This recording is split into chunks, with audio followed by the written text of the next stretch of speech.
All right, hello everybody. It's 1 o'clock. It's Sunday. That means it's time for Save Your Health Sunday right here at PhysioFit, where we mix intensity with intelligence. Come by, check us out. So today we're talking about the most underused exercise, and technically the most underused exercises. So just last week, if you were here, hopefully you were, we talked about the most used, the overused, the things that everybody just does. Okay, essentially I went off on burpees. Right, I did. So today we're going to talk about the most underused exercises, the stuff that nobody does, nobody thinks about doing. People forget about doing. They kind of sweep it under the rug, or it's just, well, it's not cool, it's not sexy, it's not a burpee, it's not a hip hike. Okay, for all intents and purposes, they don't really look like they do anything. Okay, they're highly neglected, and well, since you're neglecting them, what happens? You're actually neglecting your health, and more importantly, you know what happens in here? You don't get the results that you're looking for. That's right. So whenever you're in here and you're not hitting your PRs, don't worry, I'm going to talk about the whole PR thing next week. If you're not hitting those PRs and all that stuff, well, guess what? There's a reason why. It's because you're neglecting to do something, and it's these underused exercises. So before we get into that, all right, a couple things. First off, you see the hashtags up there. Three of them for you to really look at. One of them is hashtag train insane. Okay, most people train insane. They do insane stuff. I'm going to do this extreme insane workout. Okay, it's big, it's huge. I'm going to hurt. It's going to kill me, and I feel horrible afterwards. I feel great about feeling horrible. You're going to feel great about feeling horrible. You're going to feel great about being potentially injured in a workout. No.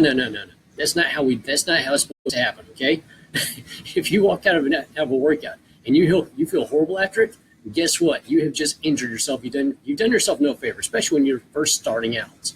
One thing you should never do is work towards failure. Okay, I'm gonna push myself to total absolute failure in a workout.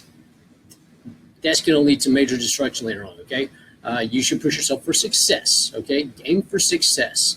All right, so train insane. Be sane with your training. Be sane with your workouts. Be sane with your diet. Be sane with yourself. Be sane with all of it. Okay, don't do these wild, crazy, insane stuff that you see being thrown out there at you all the time. Okay, just don't. Please, for yourself. It's short term, somewhat sort of kind of satisfaction. For long term, nothingness, essentially. You lose out big on the back end of most of this stuff. So that's it. Also, hashtag train for life and hashtag train to live. Okay, that's the goal. You got to train for life. Okay, are you getting paid millions to play a sport? No, in all likelihood, you're not. You're not getting paid anything. You're actually paying to come in here and do this stuff. You're investing in yourself. So think of it like the stock market. You're going to invest in really good stuff that's not going to cause you any financial damage, correct? Okay, so when you're in here, you should invest in good stuff that's not going to cause you any physical damage now or in the future. Okay, I talk about it in the future because, well, something you're doing right now could probably cause you major injury in the next 5 years, 10 years, 15 years, 20 years. Do you know what those things are? Well, if you don't, that's why you get with somebody like me, because I know what those things are. That's why you get with somebody that does, you get somebody to help you with your finances. Okay, you find somebody to help you out with your strategy for investments. You find somebody to help you out with your strategy for taxes, because if you don't do it right, what happens? You get major financial penalties and injuries. Okay, same thing happens in here. Okay, you may do something you think is awesome right now, and then 15 years later, well, it ain't so awesome, or maybe even a year later. Or the next day, okay? or maybe the next hour whenever you're limping around, wishing you hadn't done something, right? So there's that. Focus on those things first, okay? You're not coming in here to get beat up. If you're coming here to get beat up, you're here for the wrong reason. Even if you are going to get up on stage, or you can go out and play sports like that. Okay, I've trained athletes, okay? I did strength and conditioning for an entire basketball academy, okay? Guess how many walked out of my place sore and hurting? How many? None. We didn't focus on. We focused on success. And how successful were they? Well, most of them are playing college ball, and they've all got scholarships, and they came out relatively injury-free. all the way through high school. Okay, if you do it right, it works. So, and that means not beating people up. There's no sense in doing that. Okay, we're not here for torture. All right, so a couple things to start off with. So first off, number one, life goals. What is your goal in life? What's your goal in the next 50 years? Okay, what do you want to do? What do you want to achieve? What do you want to be when you grow up? Right? Now, are the things you're doing in here, are they going to help sustain that? Okay, that's one big question. If it's no, well, then you already know you're doing something wrong. Or better yet, if you're not in here and it's not being in here isn't going to sustain what you want to do in 50 years, guess what? You need to start getting in here, right? So life goals, first off, figure out what that is. Before you ever step foot in here, figure out what you want to do with your life. Okay, first and foremost, get that straight before you ever walk in here. Okay, otherwise everything in here is just pointless. I don't care how great your abs are; they'll go away quickly. Okay, go get a six-pack, you drink a six-pack, and both are gone. Right? So you've lost 2 six-packs in like an hour. So we got that. Health goals. Figure out what your health goals are. Okay, find a health coach. Find somebody to help you figure this stuff out. Okay, because I can guarantee that 5 minutes with your doctor ain't going to do it. Fitness goals. What are your fitness goals? What do you want to achieve? Do you want to go run a marathon? Do you want to do swimming? Do you want to get into sport? Do you want to play frisbee? Whatever your thing is. Figure out what your fitness goals are. Okay, because once you know your fitness goals, guess what? Then what are your workout goals? What are your training goals? Well, those fit right into your fitness goals. Whatever thing you want to do, you have to train for it. Okay, I don't care what it is. If you can go play golf on the weekends, guess what? You better be in here training for it. Otherwise, your golf game is going to go down, and you're going to have the same issues that Tigers have. Okay, the only difference is that Tiger is worth how much, and he was paid how much to play this game, and you're paying how much to play it, and you're going to risk getting the same injuries as him. Okay, so once again, be sane with all this stuff. Okay, if you're going to play golf, make sure you train for it. I can go run, train for it. If you're going to bike, train for it. Okay, there's a protocol to all these things. So there's that. Now, function and fads. There's fads all over the place. I can go for hours about fads. If it's a fad, and you know it's a fad because everybody's doing it, it's hot new cool thing. Okay, it's a fad. Maybe look at it. Find a trained, seasoned professional that's probably seen that fad before and say, hey, is this any good? And they're probably going to say, well, for you, it might be. Or they'll say, for you, no, it is not. Don't even venture into it. Don't even look at it. Okay? Yeah. Speaking of fads, okay, think of fashion. You remember what you wore if you're around in the 80s. You remember what you wore in the 80s? Okay, you remember those fads? And whenever you see a picture, you look at it, oh, God, what was I thinking? Yeah, same thing happens in here. Okay? Except the whole, oh, what was I thinking? Was more of a, you're in a cast, or you're in a sling, or you're limping forever, or you got a back injury. Okay? So the fads in here really take a major toll. It's worse than a bad picture that you look back on and say, man, what was I thinking? Back then, 15, 20 years ago, whatever. Why was I wearing the Michael Jackson jacket? And the glove? All right, so focus on fads. Fads come around. Okay, there's 10 million of them. Everybody has something to sell, and they're going to try to sell you on it. Next up, function. Is it functional for you? Okay, functional training is only worth something if it's functional for you and what you're doing and what your goals are. Okay, that's what function means. It helps you do what you do better. If it's not going to help you do something better or do what you better, guess what? It's not functional. I don't care if it looks cool on the ball in the little wobble board and, getting all strung up and you got all the cables and stuff all over you. Is it really going to help you do something? Really? Is it going to help you? Does it feel cool? Does it look cool? Yeah, maybe. Is your performance any better? Is your life any better? Okay. It's a big question, right? So focus on those. Now, here we go. Here's what you came for, right? Okay, so the most underused. Okay, so the most underused exercises, all right? Well, actually, it's not really it's protocols. So, because I talked about the most used exercises, we know those. The most underused are, well, this little thing called a warm-up. people forget about this little thing called warm up. Whenever you're young, you don't think because you don't need to warm up. You're young. You're limber. Okay. Funny enough, I'm as limber and everything as I was back in my 20s. Okay. I'm 20 years past that now. Oh yeah, I did have my workout, so I'm drinking to my health. Hopefully you drink to your health too, okay? Once again, yeah, drink to your health. I know, I gotta plug it. Seriously, if you're not, you're hindering yourself. So the warm up. There's 3 parts to a warm up, by the way, and this is what most people miss. Okay, they think warm up is they come in here, you hop on the bike for 5 minutes, bam, you're warm. Okay, let's go do this thing. Throw me into the squats. Let's max out right now, right? No. So the warm here it is. There's 3 parts to this thing, okay? First part of the warm-up, mental warm-up. Before you ever set foot in here, okay? You already start getting this thing ready. You get it going, okay? You get zoned in. Part of this is probably whatever you're taking for your pre-workout, okay? Making sure you've had a little something to eat before you come here. This way your blood sugar doesn't do this, and then if your blood sugar does that, and your blood pressure does that, and then guess what? You do that, and then we call EMS, all right? It happens. It happened a couple weeks ago. Funny story, I'll tell you later. Yeah, not so funny really, but so first off, get yourself zoned in, okay? Mentally, get yourself mentally prepared. Get that piece of the warm-up going. That piece of the warm-up starts before you ever step foot in this place, okay? Listen to some awesome tunes on your way over here. Drink that pre-workout about 30 minutes before you get here, so you get the caffeine, whatever, in your system, okay?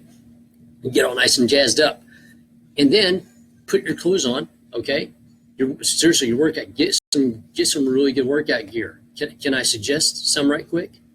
It's coming back in January. Yeah, Kinesi, get ready. Get some good workout gear. All right, something that's going to help you in your workout. Okay. Yes, it all looks cool now. Okay, they have great design teams. But get something that's going to help you work out better. Okay. Get something that does look good because if you look good, you're going to train better. Right? Yeah. You all want to look good, right? So do that. Put the clothes on. So now mentally, you're prepared. Okay, you got that piece of warm up going. You're actually excited to be here and go into the workout. Next up, neurological. So neurological. This is not getting on the bike, by the way. Okay, neurological is actually getting your body ready to actually do something. That means getting this thing to talk to this whole thing. Okay, it's the whole mind and body connection. So there are these things called isometric exercises. All right, Thorpe, this one's for you, man. ISOFIT. Okay, ISOFIT. Check it out. I'll put a link over here. By the way, if you got a gym, you got to get one of these in your place. So isometrics are huge because they fire everything up. Okay, you send the signal from here, it goes to whatever muscle you're doing the isometric on. It fires up, it gets ready. Okay, there's a whole process for doing this. Find a trained professional who knows how to do this stuff with isometrics to figure out which muscles need to be turned on. Okay, which ones actually need this way. From a neurological standpoint, bam, you're firing. Okay, if you want your glutes to do something on those hip hikes that I talked about last time, you better get them turned on. Okay, you better get turning them on. You better get that signal going and firing. Okay, once you do that, okay, this is your neurological. It doesn't take long. I'm talking like 3 minutes, 6 minutes tops, maybe. Okay, of course, some workouts, this is the entire workout. I'll tell you right now, some people coming in, it's like all isometrics all day. So you get the neurological system turned on. Then physiological. Then you hop on the bike. Okay, you hop on the treadmill. You hop on whatever thing you're gonna do just to get your body warm. All right. And this way you get limbered up. Okay, everything's blood flowing. You feel good. Everything's ready. Okay, you do that, and then one last final little piece of this warm up that everybody just tosses out. Forget about it. So whatever you're gonna do in here in the workout. Whatever kind of workout you're going to do, okay? I'm doing chest today. Hopefully you don't do a full day of chest. It's ridiculous, people. I don't even do a full day of chest. I've been doing this for 25 years, okay? Unless you're getting up on stage and you're doing other stuff to be able to recover from an hour of chest work, which I can guarantee nobody does full hour chest work. Come on. So before you get in here, the first set of exercises, okay, the first couple of sets actually, should be nothing but you going through these movement patterns and getting your body warm and ready for it, okay? Once again, this is technically a neurological thing. It's also a physiological thing. It's also a mental thing. You're taking all three, you're combining them into one, okay? This is the last part of the warm-up, and you're actually warming up into your workout, okay? I'm talking like 3 warm-up sets just to get your body ready for what you're about to do to it. So if you're going to do squats or you're going to do deadlifts or you're going to do ab work or whatever, do a couple of very light sets, okay? I'm talking if you're doing squats, do it with a bar. If you're going to do push-ups, if you're going to do bench press, do it with a bar, okay? Start very light. Get those neurological patterns set. Get your body ready for what you're about to do, and then start loading up a little bit. And then get into your work sets, okay? This is the process, okay? If you don't want to deal with it, guess what? I can write this stuff up for you. I can do this in my sleep. So there's your warm-up. Then you go to a workout, okay? Number 2 on the list here of most underused is the cool down. You people ain't cool. You're not cooling down. It's not cool, all right? You got to cool down. You got to bring your body down after you go up to the high, okay? You're in here. You're warmed up. You're working out. You're doing great, okay? Heart rate's going up and down. You're going crazy. You're sweating. You're feeling good, okay? You're feeling good because you're not getting beat up. You're feeling good, and then you need to cool down. You need to bring your body down off that high, all right? Because if you're working, and then you just walk out the door, what happens? Well, you're probably going to cramp up, okay? Your body hasn't had the chance to cool down. It hasn't come down off the high yet, all right? So you're hitting the emergency brake, okay? Have you ever gone down tollway and you're going like 75 down the tollway? I know you're going 75 down the tollway. Come on, everybody knows you're doing 75 going down the tollway, maybe even 80 or 85. Now imagine you're going down the tollway, 85 miles an hour, and you pull the emergency brake. What's going to happen? Huh? Well, you're probably going to spin out. You're probably going to crash. You're going to wreck, whatever. So, unless you're a professional rally driver. But since you're not, bad things are going to happen. The same thing happens whenever you're in here. You work out, and then you just stop and you walk out the door, okay? You're going 85 miles an hour down the highway, okay? Just like that. And then what happens? You hit the emergency brake, and that stops, okay? That happens. Automatic shutdown. So your body's had no cool down time. None. And you think that's good? No, you gotta bring it down. You gotta bring it down easy, okay? So, and it's a reverse actually. So you have to have a physiological cool down. So remember those warm up sets you had? Do the cool down sets, okay? 2 to 3 of them, just enough to get your heart rate to start coming back down, just enough to get everything to start coming back down, so your body starts to relax a little bit, okay? You want to seriously 3 sets. What is that? Like 5 minutes? Come on now, that's nothing. So. You got the warm up, you got the workout, and then you start cooling down. You do the physiological, then you do the neurological cool down. The neurological cool down is what? Stretching, the stuff that you don't do after the workout. It doesn't have to be a long, extended thing. I'm just talking, stretch out the things you're doing. Light, easy stretching. I'm not talking like, doing the splits like Van Damme and all that wild craziness. No. This isn't a wild crazy yoga class. This is just stretching stuff. This is getting stuff to shut off a little bit, okay? We try to turn on in the beginning. We got to shut it off in the end. So start shutting stuff off at the end of the workout, okay? That means some static stretching. Okay, that means you hold a position and you let it stretch. You get things to start to relax. Once things start to relax, guess what? You're cool now, okay? And technically you're cool because you're cool down, right? And then you have the mental cool down, which is, well, whenever you grab one of these and you're sitting here, and you're nice and relaxed, and you're taking your drink in, well, think about how awesome the workout was. Think about how awesome the rest of your day is going to be. Take a little mental assessment of it. And if it was a great workout, great. If it was a not so great workout, well, guess what? You were still here. You got your workout in, right? You should feel fantastic about that. You were here. You did something great for yourself. So that's the cool down on the mental side. It's the pat on the back. It's the whole...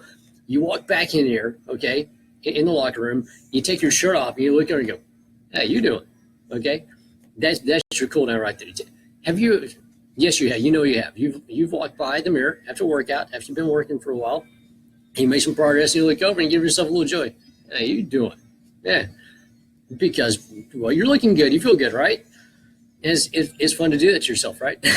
So, who else is going to do it to you? So there's your cool down, okay? But the big thing here, isometrics, okay? This is this is a biggie, okay? This is number 3 on the list that people just don't even think about. They don't ever do.